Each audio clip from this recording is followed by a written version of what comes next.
বানানো জে-10সি যুদ্ধ বিমান এই মুহূর্তে আকাশ প্রতিরক্ষার এক বিস্ময়ের নাম। ভারতের ফ্রান্স নির্মিত রাফাল ভূপাতিত করে চীনের এই যুদ্ধ বিমান প্রশংসা কুড়াচ্ছে পশ্চিমাদেরও। জে-10সি মাল্টিরোল কমব্যাট ফাইটার হিসেবে বাংলাদেশেও আসার জোরালো সম্ভাবনা রয়েছে। গেল মার্চেই প্রধান উপদেষ্টার চীন সফরেও দেশটির কাছ থেকে যুদ্ধ বিমান কেনার কথা উঠে আসে, আর তাই দেশে নতুন করে আবারও আলোচনায় চীনের জে-10সি। ভারত পাকিস্তান লড়াইয়ে কয়েক দশকের মধ্যে প্রথমবারের মতো বড় সংঘাত দেখল দক্ষিণ এশিয়া। আঞ্চলিক শক্তিগুলোর এমন মুখোমুখি অবস্থানে প্রতিরক্ষা জোরদারে তৎপর বাংলাদেশও। চতুর্থ প্রজন্মের বেশি সক্ষমতার এই বহুমাত্রিক ভূমিকার যুদ্ধ বিমান সর্বাধুনিক এভিওনিক্স প্রযুক্তি, অস্ত্র ব্যবস্থা এবং ব্যয় সাশ্রয়ী। একই প্রজন্মের ভারতের হাতে থাকা রাফাল যুদ্ধ বিমানের চেয়ে এই বিমান যে কতটা কার্যকর তা প্রমাণ হয়ে গেছে চলতি সপ্তাহেই দেখা ভারত পাকিস্তান সংঘাতে, যেখানে জে-10সির মাধ্যমে ভারতের একাধিক রাফালকে বধ করা হয় বহু দূর থেকে করা নিশানায়। এখন যে কোনো ব্র্যান্ডের পুরাতন এসি বদলে নতুন ওয়ালটন এসিতে উপভোগ করুন 25% ছাড়।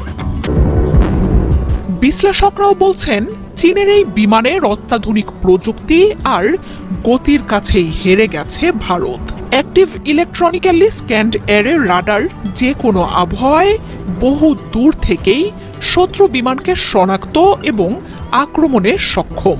শত্রুপক্ষের রাডারকে জ্যাম করে দেওয়ার প্রযুক্তিও রয়েছে এতে। সবচেয়ে বড় ব্যাপার হচ্ছে চীনের air two air missile PL-15 বহনে সক্ষম এই যুদ্ধ বিমান 200 কিলোমিটার দূরে থেকেও শত্রু নিশানায় নির্ভুল হামলা চালাতে পারে।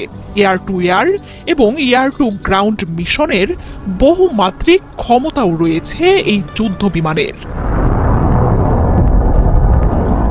ভারতের রাফালকে যুদ্ধক্ষেত্রে দাঁড়াতেই দেয়নি পাকিস্তানের হাতে থাকা জে-10সি। পশ্চিমা বিমানকে মুহূর্তেই ধ্বংস করে দেয়া এই বিমানের ক্ষমতা নিয়ে এখন চলছে তোলপাড়।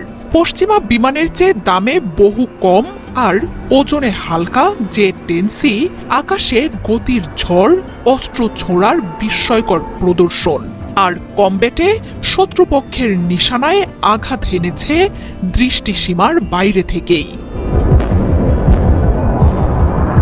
কাশ্মীরকে ঘিরে ভারত পাকিস্তান কিছুদিন পরপরই জড়ায় সংঘাতে। অভ্যন্তরীণ যুদ্ধে জর্জরিত মিয়ানমারও। যে কোনো সময় এসব দেশের সংঘাত গোটা দক্ষিণ এশিয়ায় বড় যুদ্ধের হুমকি দিয়ে রেখেছে। আর এসব প্রেক্ষাপট মাথায় রেখেই প্রতিরক্ষা বাড়াতে তৎপর হয়েছে বাংলাদেশও। এমনকি সাম্প্রতিক সময়ে ভারত পাকিস্তান উত্তেজনার সময়েও যে কোনো লড়াইয়ের জন্য প্রস্তুত না থাকাকে আত্মঘাতী সিদ্ধান্ত বলেও মন্তব্য করে অন্তর্বর্তী সরকার। গেল মার্চে চীন সফরে প্রেসিডেন্ট শি জিনপিং এর সাথে বৈঠকে বাংলাদেশের জন্য বহুমাত্রিক ভূমিকার যুদ্ধ বিমান ক্রয়ের আলোচনার কথা জানান প্রধান উপদেষ্টা ডক্টর মোহাম্মদ ইউনূস। তবে চীনের সর্বাধুনিক দুই যুদ্ধ বিমান JF-17 নাকি জে-10সি কেনা হবে সেসব নিয়ে কোনো তথ্য নিশ্চিত করা হয়নি। তবে দেশ ও পরিস্থিতি বিবেচনায় চীনের জে-10সির দিকেই বাংলাদেশের আগ্রহ বেশি। সেই নিয়ে সংবাদ প্রকাশ করেছে চীন ভারতের মতো দেশগুলোই।